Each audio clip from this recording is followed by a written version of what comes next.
Let me tell you how Saudi Arabia got rid of extremism. It's not what you think.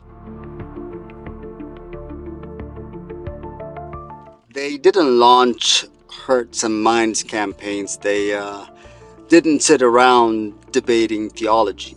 They did something much simpler. They arrested the extremist preachers. That's it. They looked at the men who turned ordinary people to radicals, the imams with thousands of followers, the teachers in their religious schools, the scholars who wrote the textbooks, and they just removed them one by one. No trials, no debates, no media circus. And when the other extremists saw that, they got quiet fast. The West still can't figure this out. London arrests a terrorist after he kills. Paris monitors a radical until he strikes. And Washington funds programs to counter violent extremism, while the preachers who create radicals operate legally.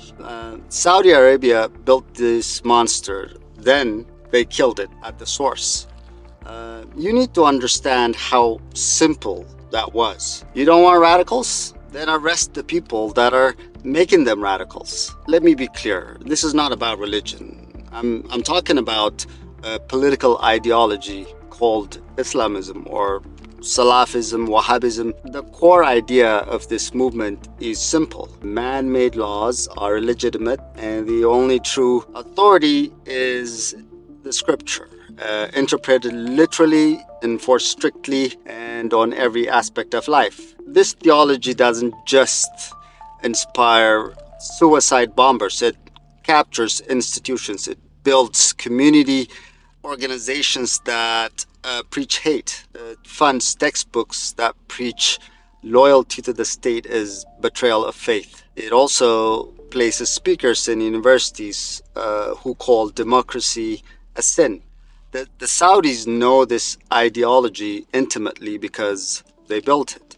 For 50 years, Saudi Arabia was the global factory of Islamic radicalism. Oil money funded Wahhabi textbooks in schools. These imams want control over education, law, and public morality. The Muslim Brotherhood provided the political blueprint. It said Islam is not just a faith, it's a complete system of state power. And according to them, every Muslim has a duty to achieve it, whether by ballots or bullets, if necessary. The Saudis and the Brotherhood were partners. Then the Arab Spring happened. The Brotherhood nearly seized Egypt.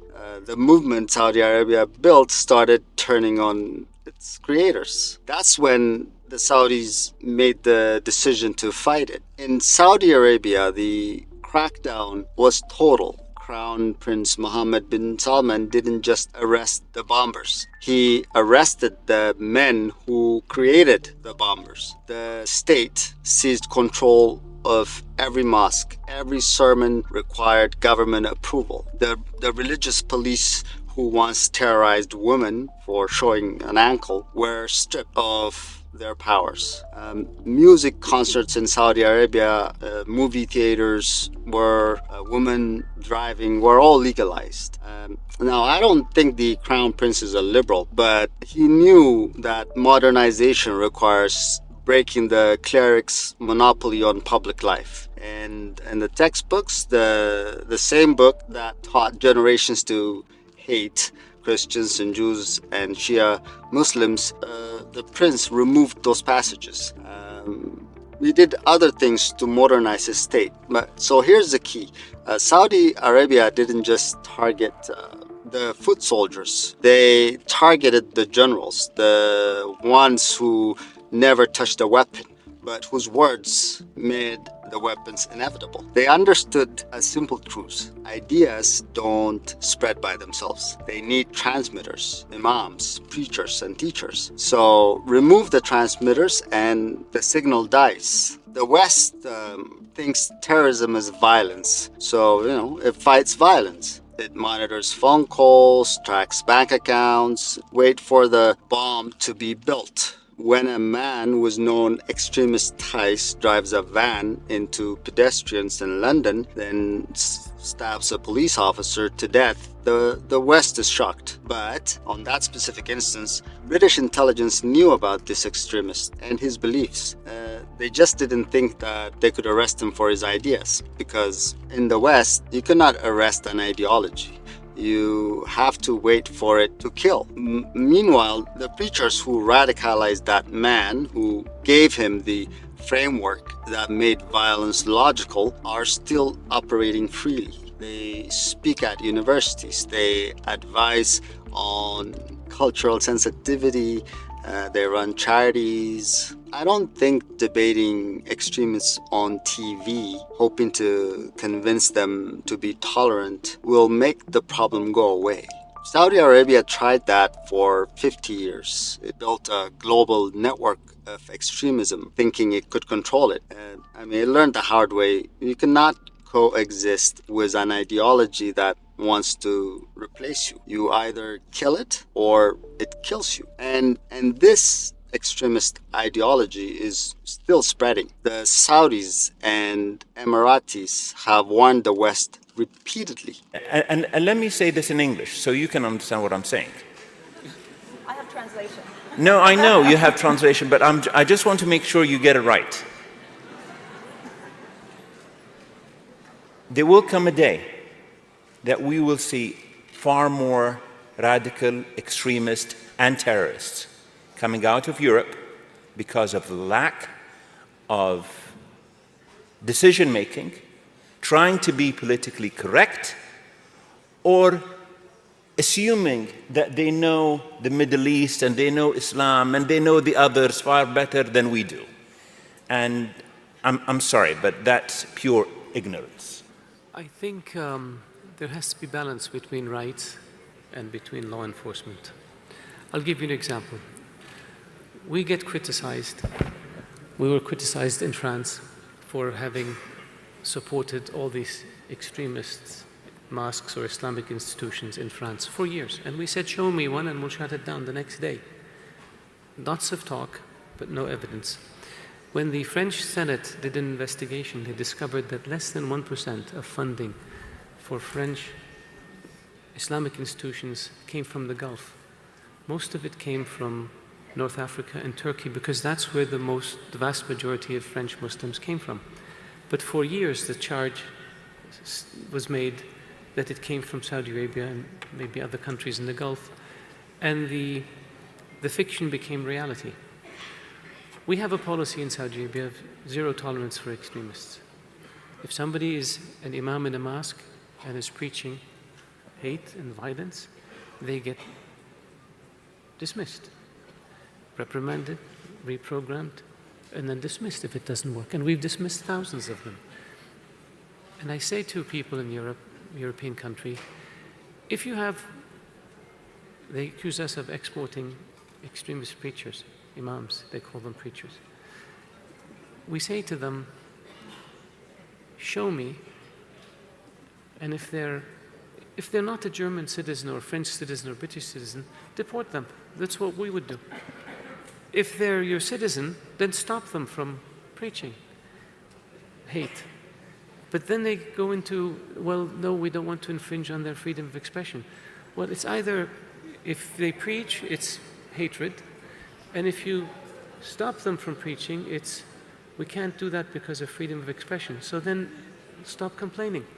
In 2017, they told Qatar to shut down Al Jazeera, close the Brotherhood charities, stop funding the network. The West called it a diplomatic spat.